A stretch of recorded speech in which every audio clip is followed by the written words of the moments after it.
Joining me now from Southern California, Doctor of Chiropractic Medicine and Marine Corps veteran, Cordie Williams. Cordie, do you think Newsom cares? Most dictators don't care. In fact, they almost relish and thrive on people pushing back to their edicts. This is in their finest hour, if you will, right? Look what he's doing to these counties that are not cooperating with his decrees. He's punishing them, and all he's doing to protesters at this point, from what I've been seeing, is telling you folks that are out there in the streets demanding your rights, your constitutional rights, hey, just maintain social distancing. He doesn't get it, does he?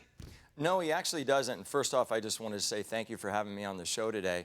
No, I don't think he does care. I think that we're starting to move the needle a little bit. I mean, obviously, some of the smaller protests are great. But I think we need a really big bang to punch them in the mouth a little bit.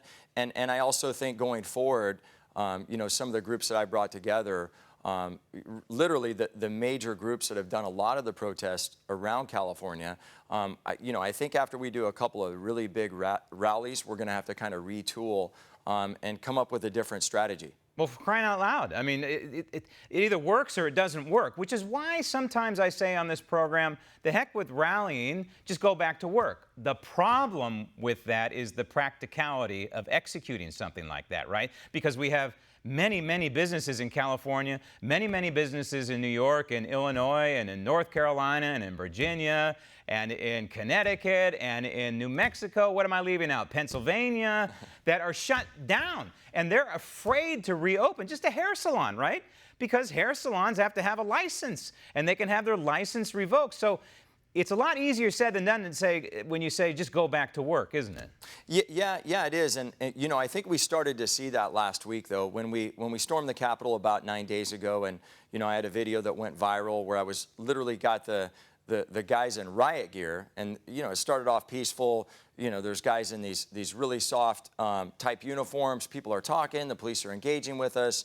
And then it turns into the Starship Troopers, and there's 800 police, like riot gear guys there that he literally had shipped down from the Bay Area. I definitely think people are scared, but what we saw there, Graham, I think, is we saw their strength in numbers. Right. And if we stand up, it moves the needle. To what degree, I don't know, but literally 2 days after that rally, he started to backtrack. Now, granted, it was breadcrumbs. He's like, okay, I'll open the beaches. That's like air. I'm going to let you guys breathe now. Right. But, I do think it's starting to move the needle. All right, so your next protest is 2 weeks from now, and I have something to say on that, and that is why wait, right? Why wait? I mean, time is of the essence, number one, and number two, half the population is sitting at home right now, so why wait? That would be Memorial Weekend, right? Why wait for Memorial Weekend? Why not be doing this every day? Is it a matter of resources? Is it a matter of coordination?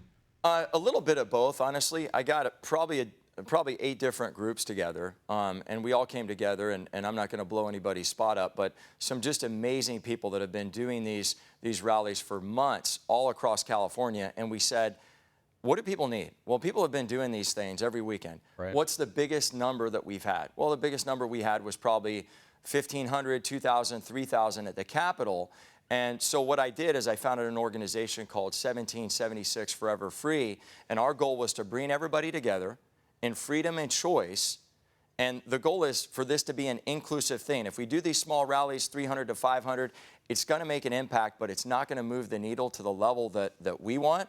We don't want a new normal. We want the freedom that you and I had, Graham, when we were kids. Right, and you don't want the stages that this dictator in Sacramento is talking about, right? I guess California is whatever he considers stage 2 right now, and he's talking about stage 3 being possibly months away. Stage 3 includes, from what I understand, gyms and hair salons and nail salons. This is crazy because these businesses are in stage 4 in terms of financial cancer, eating away. They can't last weeks. They can't last months. And this guy in a place called Oceanside, California, he has a gym. It's just a regular old sweat gym. And what did he do? He opened up in defiance of the governor, in defiance of the orders of the county. I believe it's in San Diego County. Here's a clip from a local report. Roll tape. I got a call from Lieutenant that night saying that if we do open, we will get a citation again. I told him I had to stay open. My options were to close and go bankrupt, or open and have a fighting chance. Sunday, he reopened, and here's cell phone video as he was detained by Oceanside police outside his gym. They did show up. They asked me if I would close down. I said no. Then they said they're going to have to take me in and arrest me. I said, let's go. Yurtle was cited and released. It's pretty confusing. The worst part about it is they're threatening to arrest our members for working out. So here's a guy, all he's trying to do is make $1. And by the way, Oceanside is right next to Camp Pendleton, the Marine Corps base, in case a lot of folks across the country don't know. This guy's probably former Marine. If he's not former Marine, his clientele, I guarantee you, is either active duty or retired Marine. All he's trying to do is run his business and help his community stay healthy, and he goes to jail. Yeah, it's deplorable. That should never happen. It's appalling. I mean, this guy's literally 7 minutes from my front door where my practice is. I think he did the right thing. I think it's a matter, you look at Vista, you look at San Marcos, all in North County of San Diego County, and literally what needs to happen, and that's kind of what I meant by the next step, do some really big rallies, really big punches in the mouth, and then we're going to have to get local leaders to say, you know what, we're standing up, we're opening up. Because there's strength in numbers. What are they going to do? Arrest 100 business owners? Right, and that's important too. You've got to start putting pressure on the local folks in California, and this would apply to New York. It would apply to Illinois as well. I would recommend that people put pressure on their local elected officials. This would be board of supervisors or their mayors or their city councils, and put the pressure upward onto these governors, because in the end, this is where the reopening is going to happen. And as California goes, unfortunately, it's the truth, but as California goes, the rest of the country will go. It seems to me that these other blue state governors are clearly, at the very least, using the same playbook as Gavin Newsom, if not taking direct marching orders from Gavin Newsom.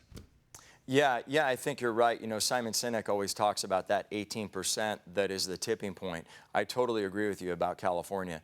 I do think it's the tipping point. I think as we rise up, and we get him to relinquish that control. Because, you can really see across the pond. Cuomo's doing the same thing. They're making a lot of money off of this. They're profiting politically off of it. And, my whole thing is the rallies and the protests, it's not a blue or red thing. It's not a Republican thing. It's not a Trump thing. It's an American thing. So we've got Freedom Jam coming up on May 23rd. And we got people coming from all over the United States, Wisconsin, Michigan, Georgia. And what we're trying to do, doesn't matter what your skin color is, it doesn't matter what you worship, and it doesn't matter whether you're transgender, whether you're heterosexual, it doesn't matter. We want people that bleed red, white, and blue to come out on Saturday, May 23rd at 12 p.m. and support freedom and choice. And that's in Sacramento, California, yes, correct? Sir. Absolutely. Okay, so if Capitol doorsteps. Capitol doorsteps. So if you're in Wisconsin and you're coming out, you'd probably fly into either Sacramento or San Francisco and then drive over to the event. And I would imagine there's probably plenty of room in the area hotels right now, because most of the economy is in a state of shambles. I think the framers of the Constitution, the founders of this republic are shining down on you. And then the one piece of advice would be, don't quit. Keep organizing. Try and solidify and consolidate, because that's, in the end, what our forefathers did to break ground on this country and break away from tyranny, which, unfortunately, 240 years later, we are now all living through. Cordie, thank you, and good luck. I'm honored. Thank you. Want to see more videos like this? Click on the link below and subscribe to One American News on YouTube. And call your cable provider and kindly demand that One American News is added to your lineup. Call and subscribe today.